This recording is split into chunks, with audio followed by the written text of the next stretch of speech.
wabarakatuh.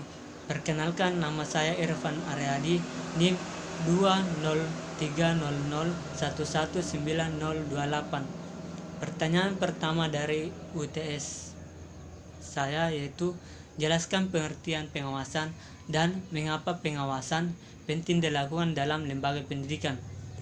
Nah, pengawasan adalah pengamatan pada pelaksanaan tersebut.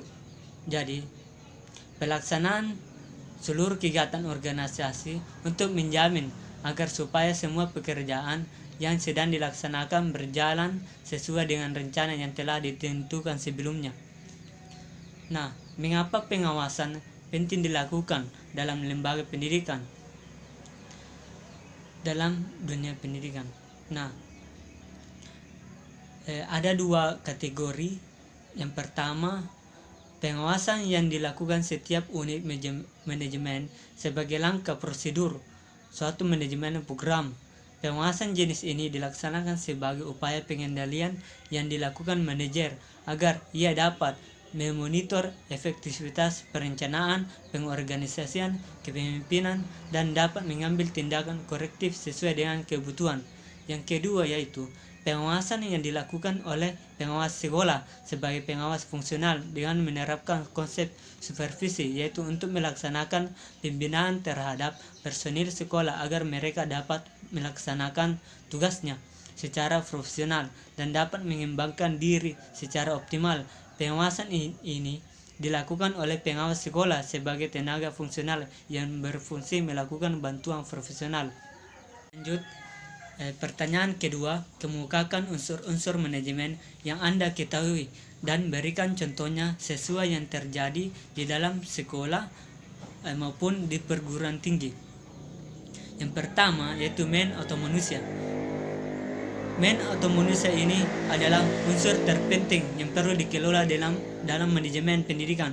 Pengelolaan yang biasa dilakukan misalnya dengan mengorganisasikan manusia dengan melihat apa yang menjadi keahlian orang tersebut. Yang kedua itu money atau uang. Nah, unsur ini harus dapat mengelola pendanaan atau pembiayaan secara efisien sehingga tidak terjadi pemborosan dalam suatu lembaga pendidikan. Yang ketiga itu material atau bahan materi.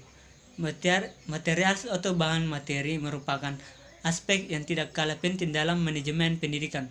Melalui pengelolaan material, maka bisa terbentuk kurikulum yang berisi panduan dasar untuk mentransfer ilmu dari guru ke siswa. Yang keempat itu metode. Nah, pengelolaan metode juga harus dilakukan dengan baik. Metode yang digunakan untuk mengajar guru di sekolah dengan guru sekolah lainnya. Misalnya misalnya sekolah 1 dengan sekolah 2 itu berbeda cara metodenya, tergantung daripada kesiapan siswa tersebut. Yang kelima itu machines atau mesin. Pengelolaan mesin bertujuan untuk dapat mengelola mesin yang digunakan untuk mendukung proses belajar mengajar supaya dapat digunakan sebaik mungkin dan tidak cepat mengalami kerusakan.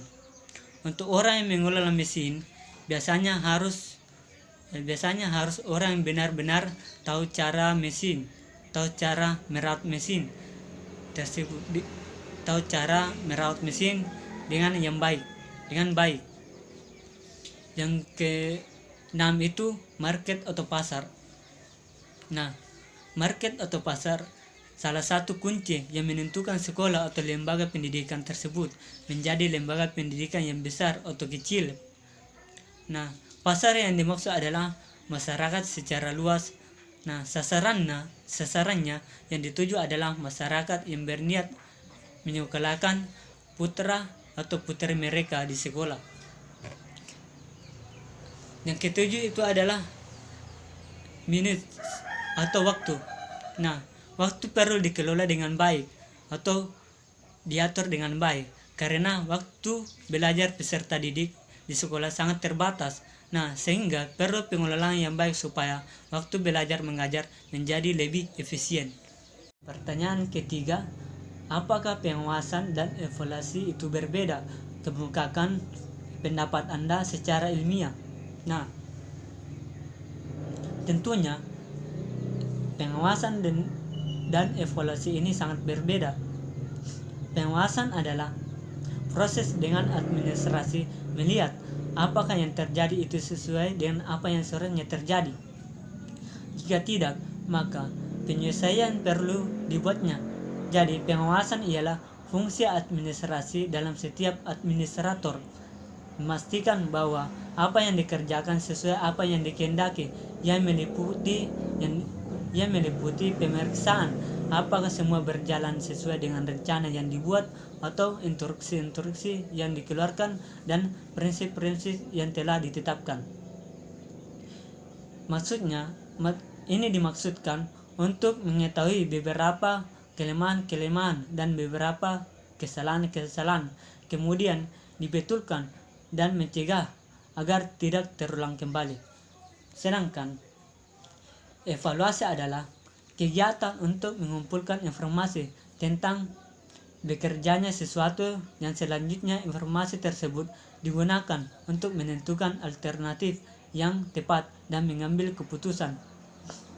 Fungsi utama evaluasi dalam hal ini adalah menyediakan informasi-informasi yang berguna bagi pihak pasar untuk menentukan kebijakan yang akan diambil berdasarkan evaluasi yang telah dilakukan. Soal keempat, kemukakan dua pendapat ahli manajemen tentang apa saja fungsi-fungsi manajemen. Dari dua pendapat tersebut, pilih salah satunya yang menurut Anda sesuai dengan fungsi manajemen pendidikan dan berikan alasan yang jelas mengapa Anda memilih pendapat ahli manajemen tersebut. Nah, dari dua pendapat yang saya ambil yaitu yang pertama, fungsi manajemen menurut George R. Terry. Ada 4 yang biasa dikenal dengan POACH.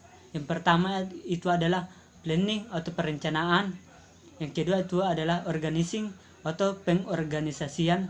Yang ketiga itu adalah actuating atau pelaksanaan. Yang keempat itu adalah controlling atau pengendalian. Selanjutnya, fungsi manajemen menurut Lyndall F. Horowitz ada 6. Yang pertama itu adalah staffing atau penempatan. Yang kedua itu adalah planning atau perencanaan. Yang ketiga itu adalah organizing atau pengorganisasian. Yang keempat itu adalah controlling atau pengendalian. Yang kelima itu adalah commanding atau pengarahan. Yang keenam itu adalah coordinating atau pengkoordinasian. Jadi, menurut saya yang sesuai dengan fungsi manajemen pendidikan menurut para ahli adalah pendapat dari George R. Terry. Mengapa saya memilih pendapat tersebut? Karena yang pertama, planning atau perencanaan sudah memikirkan apa yang akan dikerjakan dengan sumber yang dimiliki. Perencanaan dilakukan untuk menentukan tujuan pendidikan secara keseluruhan dan cara terbaik untuk memenuhi tujuan itu. Perencanaan juga dapat didefinisikan sebagai proses penyusunan tujuan dan sasaran organisasi serta penyusunan para pekerja atau para guru yang memperlihatkan cara pencapaian tujuan dan sasaran tersebut. Yang kedua itu organizing atau pengorganisasian. Nah, di dalam pengorganisasian ini dilakukan dengan tujuan membagi suatu kegiatan besar menjadi kegiatan yang bercabang atau lebih kecil lagi atau lebih mudah. Nah, pengorganisasian mempermudah manajer melakukan tugas yang telah dibagi-bagi. Pengorganisasian adalah proses menghimpun sumber daya manusia, modal dan peralatan dengan cara yang paling efektif untuk mencapai tujuan upaya pemaduan sumber daya. Yang ketiga itu adalah evaluating atau pelaksanaan. Nah, suatu di dalam pelaksanaan sudah mengambil tindakan untuk mengusahakan agar semua anggota kelompok berusaha untuk mencapai sasaran sesuai dengan perencanaan manajer perencanaan dari manajer dan usaha dari manajer. Yang keempat itu adalah controlling atau pengendalian. Nah, di dalam pengendalian suatu aktivitas menilai kinerja berdasarkan standar yang telah dibuat untuk kemudian dibuat perubahan atau perbaikan jika diperlukan. Proses yang dilakukan untuk memastikan seluruh rangkaian kegiatan yang telah direncanakan, diorganisasikan, dan diimplementasikan agar dapat berjalan sesuai dengan target pendidikan yang dihadapi. Pengendalian dapat disebut juga sebagai proses pemberian balikan dan tindak lanjut pembandingan antara hasil yang dicapai dengan rencana yang telah ditetapkan dan tidak penyelesaian apabila maksudnya di sini adalah ada tindakan penyelesaian apabila terdapat kegagalan atau kesalahan.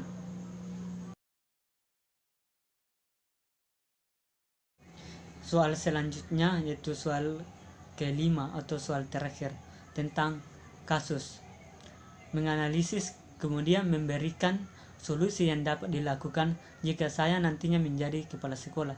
Yang pertama yaitu kurikulum yang saya akan pakai tetap kurikulum KTSP atau kurikulum tingkat satuan pendidikan. Karena untuk mengganti kurikulum itu harus itu adalah urusan komisi khusus atau menteri pendidikan tersebut. Yang kedua itu adalah mengembangkan mutu kualitas staf pengajar yang ada di sekolah, karena staf pengajar yang ada di sekolah sangat berperan penting. Yang ketiga itu adalah mendorong guru untuk menciptakan suasana belajar yang ramah dan positif sehingga murid-murid tidak bosan ketika belajar, serta memberikan buku agar murid tidak terkendala dalam belajar.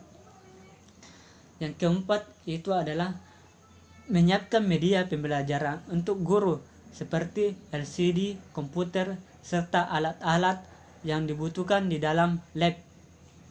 Yang kelima itu adalah menyiapkan fasilitas yang lebih sehingga murid-murid tidak mudah bosan dan nyaman di kelas tersebut, seperti menyiapkan AC atau kipas angin di kelas, serta menata kelas itu dengan indah sehingga para murid nyaman di kelas. Yang keenam itu adalah mendorong guru untuk melakukan diskusi bersama dengan siswa dalam ruangan kelas agar mereka saling mengenal dan mudah memahami materi yang diberikan. Ya, mungkin itu dari UTS saya. Lebih dan kurangnya mohon dimaafkan. Wabillahi taufiq wal hidayah. Assalamualaikum warahmatullahi wabarakatuh.